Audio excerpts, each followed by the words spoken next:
Donc je représente Studio Act. Nous sommes Fanny Borde et Estelle Bariol. On est un studio d'architecture basé à Rotterdam et aussi à Toulouse. Et on travaille activement sur la question de la matière et du réemploi. Donc je vais vous présenter très rapidement notre travail juste pour comprendre les approches qu'on a, puisqu'on est donc toutes les deux architectes, mais on ne fait pas que de l'architecture. Donc nous, on a commencé notre pratique vraiment à travers la question de l'expérimentation à l'échelle 1. Donc on dessine et on construit nous-mêmes. Et ça a été une approche très importante pour bien comprendre avec quels matériaux de réemploi on peut construire et comment on peut les assembler pour fabriquer des formes d'architecture intéressantes. Et puis comment en fait toutes ces réflexions, finalement, elles font appel aussi à l'artisanat, au savoir-faire qu'on doit développer autour de ces matériaux qu'on doit récupérer. Donc on travaille à petite échelle et puis on pense la ressource. Ça veut dire aussi qu'on s'est vraiment approprié le territoire. Je pense par exemple au territoire néerlandais où on a une vraie connaissance des matériaux qui existent, qui sont déconstruits, déposés.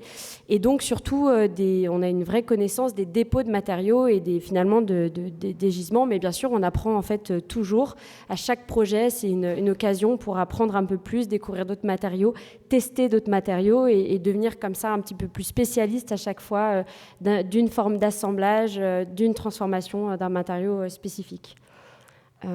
Et puis chaque projet et finalement donne lieu à ces recherches appliquées, donc que ce soit sur des formes bâties ou plutôt sur des ouvrages. Donc avec Luma par exemple, on a vraiment travaillé sur un catalogue, sur un atlas de ressources, et puis on a essayé de comprendre le territoire, et donc on estime que ça aussi, ça fait vraiment partie de notre travail d'architecte. Et finalement, toutes ces recherches, que ce soit sur des atlas ou sur des petits assemblages, elles donnent lieu à la question fondamentale, comment on change d'échelle. On ne parle pas de construire des tours, mais comment on va faire du petit collectif, des équipements publics, etc. Donc là, j'ai mis quelques photos de concours et de projets qu'on a en permis en France et en Belgique. Donc pour venir un petit peu à Arles, puisqu'on est maintenant à Arles évidemment, donc dans cette région du sud de la France, on a exploré donc à travers les cartes et puis à travers des outils qui existent. Tout à l'heure, Victor a montré Opalis. C'est vrai que nous on s'en sert énormément. Donc il y a des plateformes aussi qui fonctionnent comme ça très bien et dont on peut vraiment s'emparer. Donc on a travaillé à cartographier donc ces revendeurs de matériaux de la région arlésienne, et on a comme ça dessiné un cercle de 100 km sur cette carte pour bien comprendre quels sont les acteurs, donc à la fois les plateformes mais aussi les outils, les acteurs, etc. Et puis on est allé donc en visite de site, on est allé rencontrer ces acteurs, comprendre un petit peu de quels matériaux on parle et puis de quel savoir-faire. Et ça a été pour nous assez intéressant parce qu'on venait donc du nord de Rotterdam où en fait l'artisanat il est quand même un peu en voie de disparition. Donc aux Pays-Bas on va trouver des matériaux très génériques, un petit peu d'antique parce qu'il y a cette envie parfois de travailler avec, pour des gens d'avoir dans leur maison un peu comme des antiquaires, avoir une belle cheminée, un beau sol en terre cuite, etc. Mais donc aux Pays-Bas, c'est essentiellement des matériaux génériques, donc du plastique, du métal, des grandes portées, du béton, etc. Et puis d'un coup, dans la région, on s'est rendu compte que la ressource, elle était plutôt patrimoniale, elle était plutôt antique. Et donc on est trouvé face à des charpentes magnifiques, de la pierre sèche, et puis des artisans. Finalement, donc des revendeurs de réemploi qui fonctionnaient aussi en artisan, donc qui vendent le matériau, mais qui vendent aussi la pose. Et ça nous a vraiment intéressés parce que ça voulait aussi dire que d'un coup, on ancrait non pas les revendeurs seulement dans une transaction vraiment juste de flux, mais aussi de déconstruction, de reconstruction, de transformation de la matière, etc. Et donc ça, c'est quelque chose dont on se rend compte, c'est essentiel dans notre travail de trouver aussi des artisans qui ont envie de travailler avec ces matériaux et qui ont une vraie connaissance de la pose d'un plancher massif, etc. Voilà. Donc on a comme ça cartographié, on a fait donc une documentation photographique, on a même livré un petit carnet en fait, un carnet, un toolbook on pourrait dire.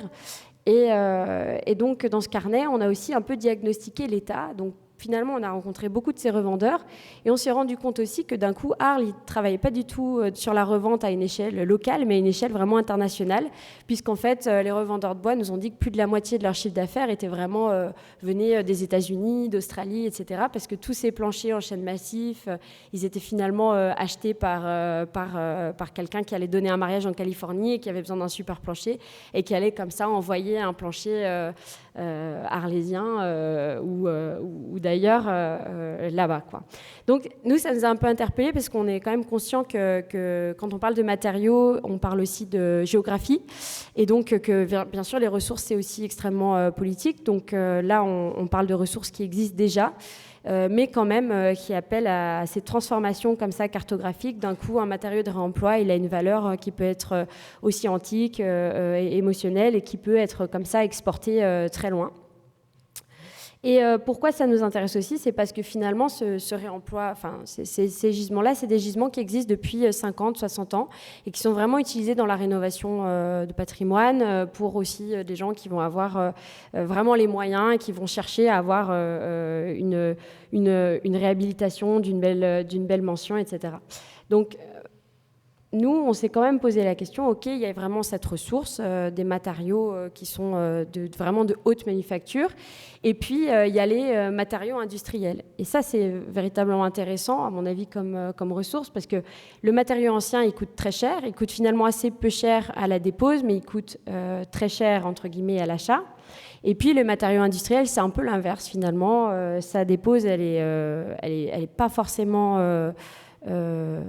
évidente parce qu'elle est collée, parce que on a une petite frise en haut qui pour nous était aussi un moment de prise de conscience. Finalement, le moment, le siècle 1900, c'est aussi les inventions des colles synthétiques, c'est aussi les inventions du ciment et c'est aussi la difficulté d'un coup de déposer des matériaux puisqu'on n'est plus sur des assemblages secs, mais voilà, des assemblages chimiques.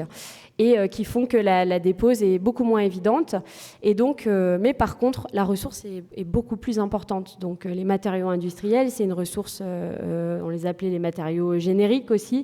C'est vraiment des matériaux, on en trouve énormément. Ils n'ont pas forcément une qualité esthétique importante, ils font pas forcément envie ni aux architectes ni aux commanditaires, mais pourtant il y a une vraie importance de les réutiliser puisque c'est le stock de matériaux qu'on a aujourd'hui qui est disponible et qui peut être mis en œuvre.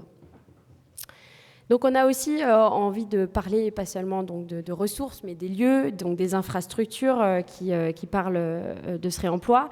Et donc là, c'est l'exemple d'un dépôt de matériaux, donc Arnaud Démolition, qui est basé à Saint-Étienne, qui est donc pas très loin d'ici, et qui est un démolisseur qui fait aussi de la déconstruction depuis plus de 50 ans.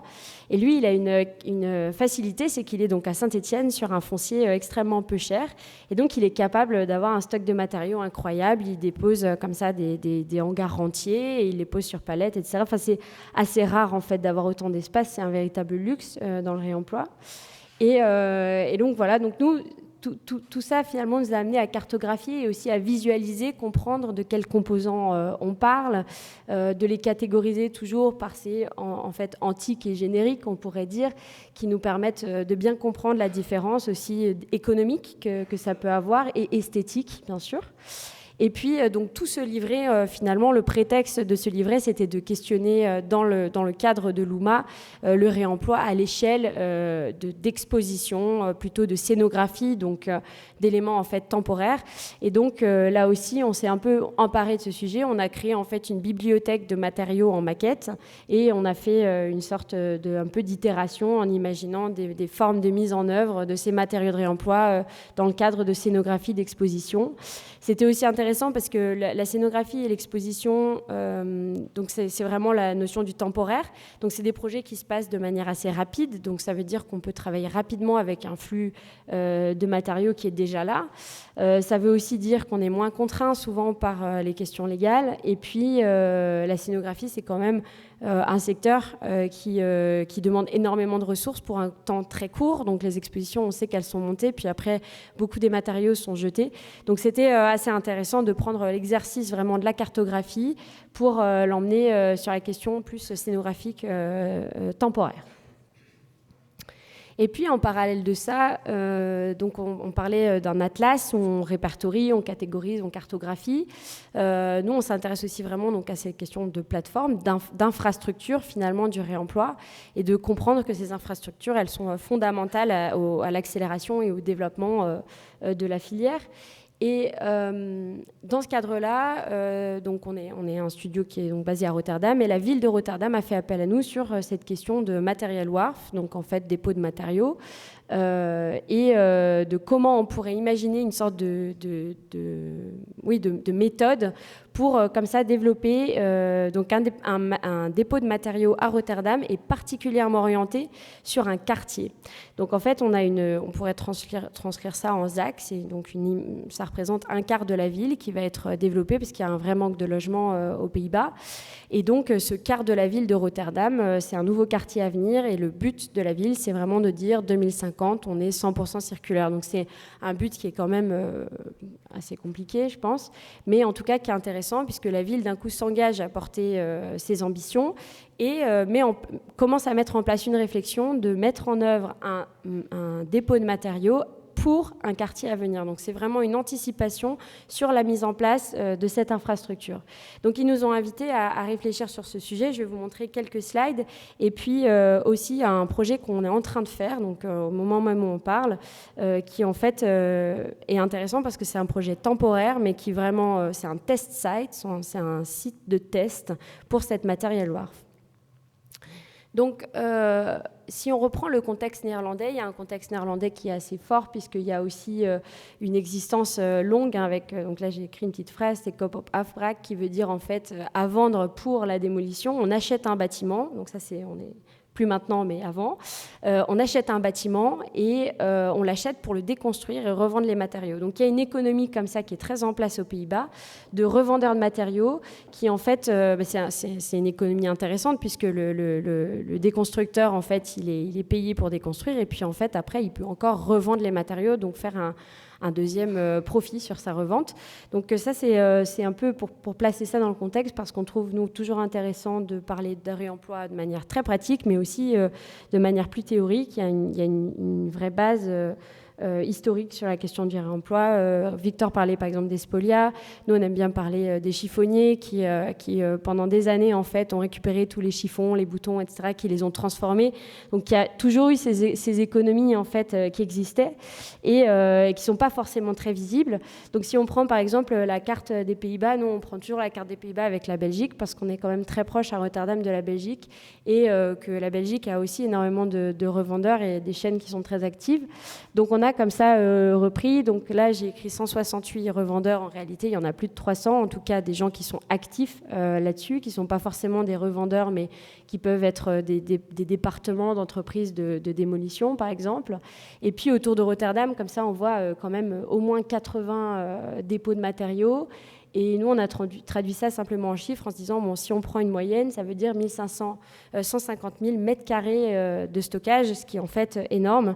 Et là, donc dans cette recherche, on a fait aussi une réflexion sur quelle forme ces plateformes pourraient prendre, ou cette plateforme et ce dépôt pourraient prendre, mais aussi quel espace est nécessaire. Donc là, on s'appuie finalement sur la recherche qui est en train d'être faite de pre-use sur les Public Material Wharf. Donc là, on a repris leur guide en fait qu'ils ont commencé à mettre en place et que je vous invite vraiment à consulter parce que ça fonctionne très très bien. Et donc on l'a appliqué à Rotterdam en décrivant quel type de dépôt de matériaux on va vouloir. Donc est-ce que c'est un espace de stockage temporaire, donc le buffer space, un hub circulaire, ou encore juste un dépôt interne, c'est-à-dire que les matériaux ne transitent pas. Et donc ça, c'est aussi inviter la municipalité à se questionner sur ce qu'ils comptent faire en termes de plateforme. Et puis aussi les questionner sur quel type de matériaux on va cibler, parce que si voilà, on a un dépôt de matériaux, qu'est-ce que ça veut dire, quel type de matériaux on cible, est-ce que c'est toujours les mêmes, est-ce que c'est des petits composants, des grands composants, est-ce que c'est structurel, est-ce que c'est de l'ordre de l'infrastructure, par exemple des pavés, ou est-ce que c'est vraiment des composants type, par exemple on se concentre sur les salles de bain, etc. On leur a aussi posé la question, est-ce que d'un coup, vous avez envie de pas non seulement stocker, mais aussi transformer, donc imaginer des ateliers, etc. Et puis, encore plus important à notre avis, c'est quelles sont les fonctions en fait de ce centre de réemploi. Est-ce qu'on va seulement y faire du stockage ou est-ce qu'on va imaginer d'autres manières d'habiter ce lieu, et surtout d'amener du public, puisque c'est extrêmement important finalement que ce réemploi il puisse aussi être valorisé et permettre l'apprentissage collectif, une sensibilisation, la démonstration de matériaux. Donc on a fait comme ça un diagramme juste qui représente la question du programme. Et donc à notre avis, un stockage, ça doit aussi être un lieu quelque part d'exposition de ces matériaux, les mettre en valeur par des petits assemblages, par le soin qui peut être apporté sur des découpes, le nettoyage, et puis proposer l'expériment, puisque l'expérimentation, elle va être essentielle quand on imagine un quartier entier qui va être développé. Il y a une vraie question aussi de mise en œuvre, et donc ça veut dire qu'il faut être capable de faire des petits assemblages, de mettre en œuvre, de tester, et d'amener à la fois un commissionnaire et un architecte et une équipe d'ingénierie, etc. Voilà. Et puis, voilà, on les interroge bien sûr aussi sur ça. Comment on définit ce qu'on veut avoir comme matériel? Est-ce que c'est par ses quantités, ses qualités, ses valeurs patrimoniales, la distance, la valeur économique, etc. Donc voilà, on a un petit peu évoqué toutes ces questions ensemble, et puis on a regardé le patrimoine bâti qui était là. Donc par exemple, il y a l'industriel auquel ils pensaient pour pouvoir transformer et mettre en place ce dépôt, ce qui est hyper intéressant puisqu'on est dans un port et que le patrimoine industriel, il est prêt à être transformé. Donc on a fait comme ça des petits tests pour bien comprendre dans un espace combien de palettes de parquet on peut mettre, combien de palettes ou combien de toilettes on pourrait mettre, etc. Et puis qu'est-ce que ça voudrait dire en fait en termes d'échelle, combien d'appartements on peut rénover à partir de cette surface de mètres carrés de stockage, combien de salles de bain on pourrait créer par exemple dans les logements. Voilà, et puis là, par exemple, la halle des fruits qui serait transformée en dépôt de matériaux, qui serait 13 000 m² de stockage et de circular hub, donc qui inviterait plus d'entreprises. Donc ça, c'est un projet utopique, mais en même temps, enfin, c'est une vraie demande de la municipalité de se projeter et d'imaginer ce qu'on pourrait faire, et puis plus tard de réfléchir à comment eux, ils pourraient financer ça et mettre en place voilà, ces questions un peu d'école, de halles, de stockage, etc. Et puis, je finis en une minute là, sur le projet qu'on est en train de faire. On a un site de projet, donc il y a le Festival d'architecture de Rotterdam qui nous a commissionné, donc qui se déroule là en juin, donc dans quelques jours seulement, pour faire un test à l'échelle donc, de ce futur quartier qui va être développé, de faire un test sur une parcelle de 6 000 m² de plateforme de réemploi.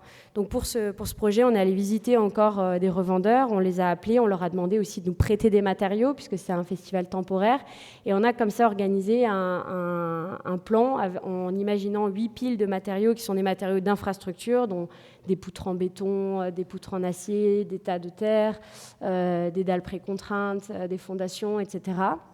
Et puis un pavillon qui permettrait en fait pendant ce mois-là et éventuellement les mois à venir, puisque le pavillon pourrait être amené à rester, un pavillon qui puisse être un peu le cœur donc de ce nouveau quartier, mais aussi le cœur en fait de ce dépôt de matériaux et cette plateforme circulaire. Donc là vous voyez quelques matériaux qu'on a installés il y a quelques jours, et puis le pavillon qu'on est en train de construire, donc qui est un pavillon qui est imaginé 100% en réemploi, de 100 m², une charpente qui est faite avec du bois de réemploi du port de Rotterdam. Donc on fait un pavillon qui fait presque 7 mètres de haut par 10 mètres de large. Donc aussi on a envie de démontrer la grande échelle aussi pour faire comprendre qu'on peut faire des grandes structures aussi avec du réemploi. Ça demande bien sûr des précautions, mais on a des ressources aussi pour ça. Et encore une fois, c'est un bois qui date aussi de l'exploitation coloniale. Donc c'est aussi extrêmement important de regarder la ressource aussi par son contexte et symbolique et historique. Et donc c'est quelque chose auquel on aime faire appel et surtout le raconter. Donc voilà une image un peu brute de ce que va être ce festival, mais on espère, on organise une série de panels, de workshops. On vous invite aussi à venir si vous le souhaitez. Et on espère en fait comme ça pendant une semaine, un mois, vraiment parler de réemploi, inviter les gens à le regarder et à l'imaginer. Voilà. Super. Merci.